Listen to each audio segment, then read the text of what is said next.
একসময় এক জমিতে দুটি বীজ একসাথে পড়েছিল। একদিন সেই দুটি বীজ নিজেদের মধ্যে কথা বলছিল।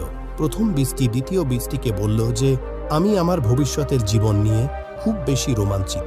আমরা প্রথমে চারাগাছ হব, তারপর চারাগাছ থেকে এক বিশাল বৃক্ষে পরিণত হব।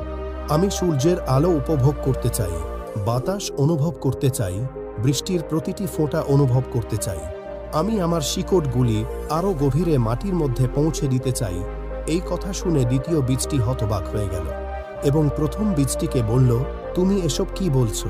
যখন তুমি চারাগাছ হবে তখনই কোনো ঝড় তুফানে তুমি উপরে যাবে। তুমি এত কিছু কিভাবে ভাবতে পারো? ওহো, তাও আবার কোনো আশা ছাড়াই। এর চেয়ে ভালো সোজাভাবে বড় হওয়ার চেষ্টা না করে বরং একটু ঝুঁকে যাও এবং মাটির দিকেই বাড়তে থাকো। এতে তুমিও নিরাপদ থাকবে আর আমিও। এই কথা শোনার পর প্রথম বীজটি দ্বিতীয় বীজটির কথায় বেশি মনোযোগ দিল না এবং খুব কষ্ট স্বীকার করে কঠোর পরিশ্রমে বাড়তে শুরু করল। আপনারা দেখেছেন যে যখন বীজ থেকে চারাগাছ বের হয় তখন বীজটি দুই ভাগে ভেঙে যায়, অথবা তার মাঝখান থেকে চারাগাছের অঙ্কুর বের হয়। তাই সেই বীজটিও নিজেকে কষ্ট দিয়ে খুব দ্রুত বড় হতে শুরু করল এবং কয়েকদিনের মধ্যেই একটি ভালো বড় চারাগাছ হয়ে গেল। অন্যদিকে দ্বিতীয় বীজটি নিজেকে সেখানেই ঝুঁকিয়ে রাখল এবং বেশি পরিশ্রম করল না, আর সেই কারণেই সেটি ধীরে ধীরে মাটির দিকেই বাড়তে থাকল। এবার কয়েকদিন কেটে যাওয়ার পর একটি মুরগি সেখানে শস্যদানা খুঁড়তে খুঁড়তে যাচ্ছিল। যখন মুরগিটি সেই জায়গাটিতে পৌঁছালো, মুরগিটি এক সেকেন্ডও নষ্ট করল না এবং সেই বীজটিকে তার ঠোঁটে ধরে খেয়ে ফেলল আর সেখান থেকে চলে গেল। এখন এই গল্প শুনে আপনার মনে হতে পারে যে প্রথম বীজটি খুব ভালো ছিল এবং সে নিজেকে বড় করেছে। সে নিজেকে কষ্ট দিয়ে আজ সে একটি সুন্দর চারাগাছ হয়েছে। অথচ সেই প্রথম বীজটির সাথেও কিন্তু এখনও যে কোনো কিছুই ঘটতে পারে। কালকে সেই জায়গায় কোনো ছাগল আসতে পারে এবং তাকে খেয়ে ফেলতে পারে, অথবা যেমনটা দ্বিতীয় বীজটি বলেছিল, ঝড় তুফান এসে সে উপরেও যেতে পারে। সুতরাং তার সাথেও যে কোনো কিছুই হতে পারে। কেউ জানে না, ভবিষ্যৎ অনিশ্চিত।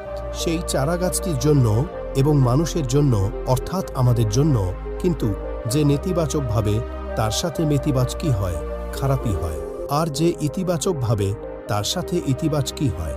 মনোবিজ্ঞানও এটাই বলে। দেখুন, ভবিষ্যৎ কারোরই জানা নেই। কেউ জানে না যে পরের পদক্ষেপে ফুল আছে নাকি কাঁটা। কিন্তু যদি আমরা কেবল এটাই ভাবতে থাকি যে পরের পদক্ষেপে হয়তো কাঁটা, শুধু কাঁটাই আছে, আর এই ভয়ে যদি আমরা সামনে পা না বাড়াই, তবে আমরা সেই একই জায়গায় থেকে সেখানেই মারা যাব। আর যদি পা বাড়িয়ে এগিয়ে যান, তবে এগিয়েই যেতে থাকবেন। আর একদিন তো সবাইকে মরতে হবে, তাই না? দেখুন, মৃত্যু সবারই হবে, কিন্তু একই জায়গায় থেকে মরবেন নাকি জীবনে কিছু করে কিছু হয়ে মরবেন। এবার দেখুন, জীবনে সমস্যা সবারই আছে।